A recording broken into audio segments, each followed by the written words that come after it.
through the mystic eye, eminent personalities from various walks of life in conversation with Sadhguru. This week's episode features Virender Sehwag, one of Indian cricket's most scintillating batsmen. He holds the record for the highest individual score in one-day internationals and the fastest triple century in Test cricket. Fondly referred to in the media as the Nawab of Nazafgarh. Sehwag has opened the batting for India for over a decade, and his right arm off spin has seen the Indian team through some tight situations. In April 2009, he was honoured as the Wisden leading cricketer in the world. Watch as Sadhguru and Virender Sehwag look at the very mechanics behind what it takes to successfully play both the game of cricket and the game of life. The critics or whatever, somebody is criticizing me or somebody is saying something, me gives, I'll become more determined to score runs also. But I'll get very disturbed very quickly also. So I know what I should do at that time. Should I reply to them? What is the most important part of your life is what's happening within you, isn't it? Yeah. Whether misery happens within you or joy happens within you, it only comes from within you, isn't it? So if joy is coming from within you, why can't you have it coming all the time? If it was coming in the Delhi tap, I know it goes dry. But if it's coming from within you, why can't you keep it flowing? Because we have not taken care of this, isn't it? How you are should never be determined by how somebody else is. Once you allow that, you will remain a slave to somebody all your life, because they will decide whether you will be happy or unhappy. Yes. The question is not about justice and injustice, that's a different thing. But still, whether there is justice or injustice, the most unjust thing that you can do for yourself and everybody around you, especially other people who have such a big expectation of you, is that you make yourself unhappy. Because unhappy means unpleasantness. Unpleasantness means inefficiency of life. Inefficiency of life means you will get out. In your profession, True. inefficiency of life means you will get out in somebody else's profession. He will shoot a bad picture of me, somebody else will do something else. But in your life, inefficiency means you're back in the pavilion. So, in your life it's much more stark compared to other people's lives, because other people can explain. Other people can explain their inefficiency. You cannot explain your inefficiency, we see it and that's all. And there are so many expectations from people, from family, from friends, that every time I walk on the field I have to score runs, and they want to see me on the field to score, hundreds. So it's difficult to perform at every time, but the expectation is there when I got out. So my son says, Papa, why are you getting out every time? Why not you scoring 100 every time? So, I can understand he's conscious, he's a child, he doesn't know anything, but still, he's expecting from his father that whenever he goes to the field, he can score runs, at least 50 or 100. So that expectation is so much… You have more hundreds than fifties. Yes. You're one of the few who has more hundreds than fifties. Yes. When I got 21 centuries, I got 20 50s and 21 centuries. And then later on I score more 50s than the hundreds. See, once you enter the field, once you go there and stand, you should not be anybody's husband, anybody's father, anybody's son, not even an Indian. You must just be a batsman. You got a bat and the ball coming, your business is just to hit the ball as it deserves. If you stand there as an Indian, 1 billion people will stand on your head. It's too much heavy weight to carry. If you stand there as a father, your children will sit on your shoulders. Very difficult to play the game with 2 children sitting on your shoulders. You must leave all of them outside. When you go there, you're just a batsman, and that's all your job is. You must exclude all these things. But it's very difficult for me to, For that leave that thought behind. For that also there are methods. See, right now, I am constantly involved with people day in and day out, 20 hours a day, I'm on and on and on with people 7 days of the week. Yeah. But if I close my eyes, the world stops for me, finished it is. The world doesn't even exist for me if I close my eyes. You must bring at least a little bit of this essence into your life, that there is… See, you were born alone? No. Or were you born with 1 billion people?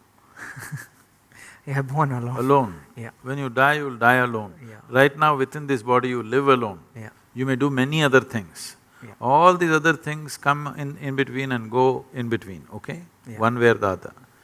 This being, this piece of life is a complete piece of life as Creator has made. This doesn't become complete by making additions to it. It's incomplete human beings who invented those things. This is a complete piece of life. So, bringing this into your life, there are methods to do this. Yeah. That every day if you simply close your eyes and sit for a few minutes, you must be able to shut off everything. Yeah.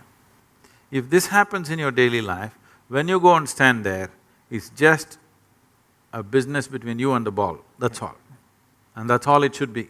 Yeah. This business does not involve your family, does not involve India, does not involve anything. It just involves the laws of physics, the ball, the bat and you, that's all. Really appreciate. I want to ask a question that when I'm playing, there is a couple of negative thoughts comes in my mind that, when the bowler is running and he's ready to deliver the ball, suddenly the thought comes, hit the ball. And if that thought comes, it's difficult to control that thought at that time because I'm about to play that ball. So how I'll control that thought? What should I tell or what should I do to control that thought? Hit the ball is not a bad thought. Yeah, it's not bad thought, but still, I can't hit every ball. No, that is true, but looking at your track record, you hit the ball pretty well. So that thought is a good thought, not a bad thought. Yeah. But it should not become a compulsive thought.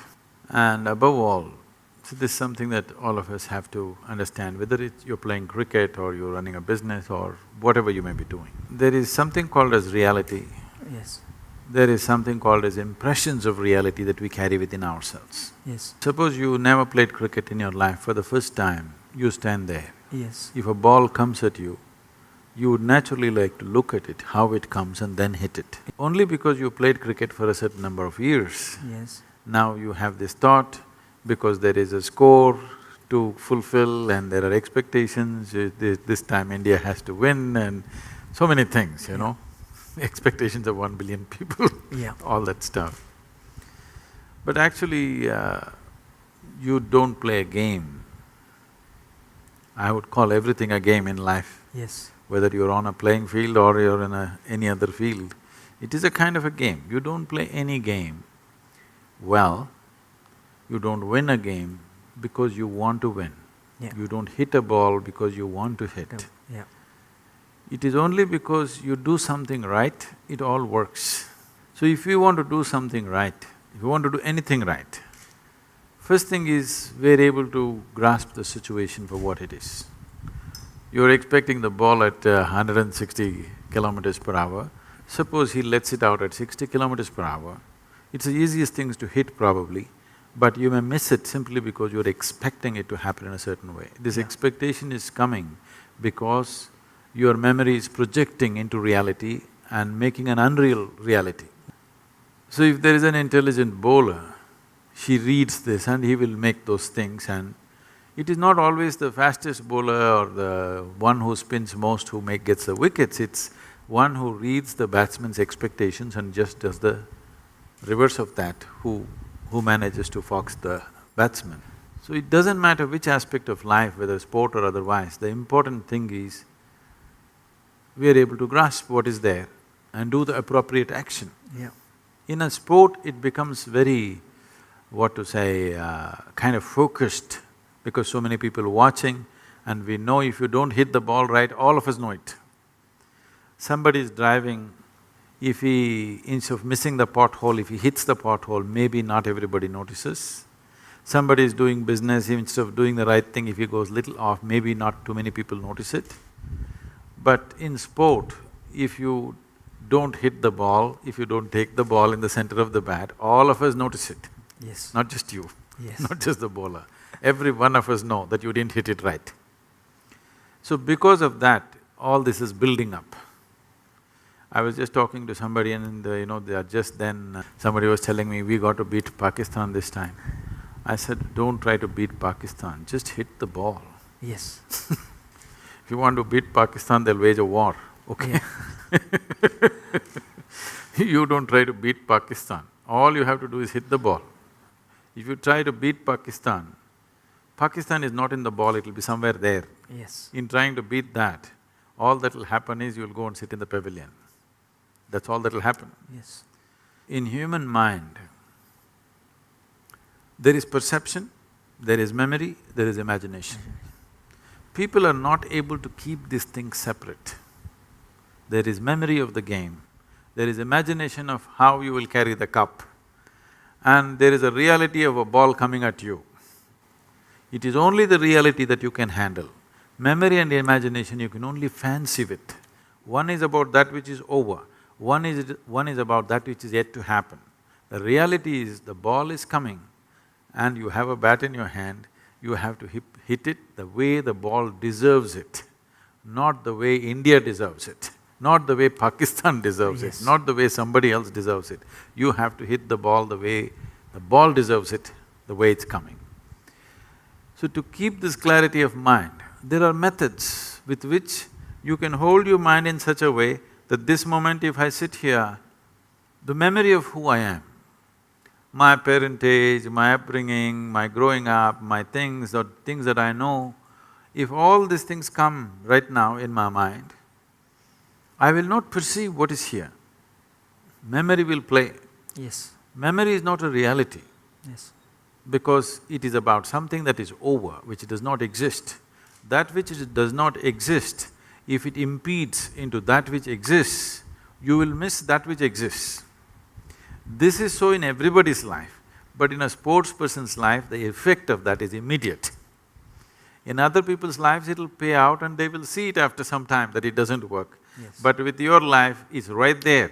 You're either at the crease or you're sitting up there and clapping for somebody. Yes. It's very clear.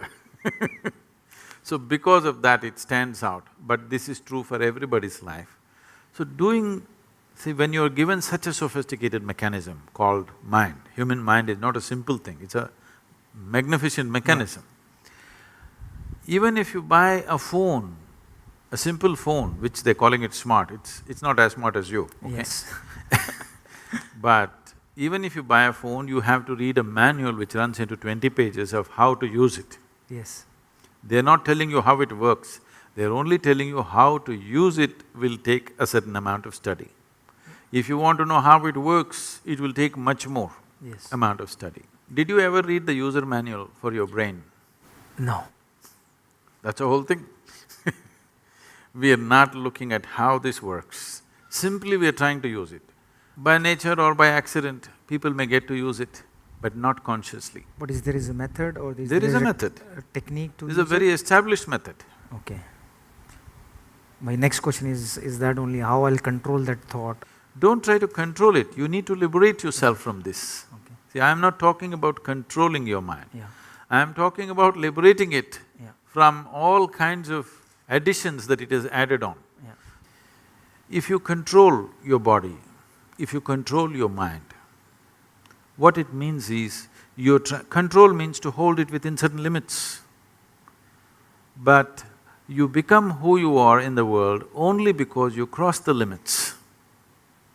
Only because you cross the limits that other people never cross, you become whoever you are in the world. So the method should be not of control, but of liberation. Over a period of time, you gather a body and a certain level of mind. These two, if we know how to use it to our advantage, it'll work one way. But a whole lot of humanity uses their body and their mind to their disadvantage. Their body and mind are the biggest problems that they have in their life. To make this body and mind in such a way that you don't have to control them. What would you like to control? You would like to control something that's gone berserk. You would like to control something which is destructive. Why would you like to control something that is creative, something that is competent, something that is capable? Why would you like to control that? Would you like to control your intelligence? Because if there is a certain level of ignorance, you want to control it. Would you like to control your intelligence? Would you like to control your physical strength? Would you like to control anything? You would want to liberate it, you would want to focus it, you would want to put it into proper use. If this has to happen, the most fundamental thing, there are various other methods. If you have the necessary time, more sophisticated methods can be approached. Necessary time does not mean you have to spend 12 hours a day or something. If you spend 20 to 30 minutes a day, you can do miraculous things for yourself. Because you know how to play the game, you know how to do all that it takes is little more clarity at that moment, and the body and mind responds with much more ease rather than tension and fear and anxiety, it responds with ease. There is substantial scientific and medical information today to clearly say, only when you are at ease, your body and mind functions at its best. We have given it to the cricket team also, I don't know if it reached you. This is called as Isha Kriya. This is a simple process. The important thing is to make a distinction between what is you and what is not you. When I say what is you and what is not you, whatever you associate yourself with, after some time you start experiencing it as myself, because somewhere in your mind you identify with it. Starting from the most fundamental thing, it goes into various things, which causes enormous amount of disturbance and misery. But the most basic thing which breeds this is your own body and your mind. When we say your mind is largely the thought process and emotions that go on there. This thought process and emotion mainly happens the way it happens because of the type of memory that you have gathered there. Obviously, you gathered memory over a period of time, isn't it? The body, the physical body, from the time when you were born and how you are today, you gathered this over a period of time. Anything that you can gather can be yours, but can never ever be you, isn't it? So to create a distinction between what is you and what is not you, if this distinction arises, which is what Isha Kriya does, if you bring this distinction into your life, you will see suddenly your ability to use your body and your mind is phenomenally enhanced, many fold. The same body and same mind, simply because you're not tangled up with it, you can use it so much better, simply because there is a little bit of space between you and your body and you and your mind. This is guaranteed from me. Okay, thank you.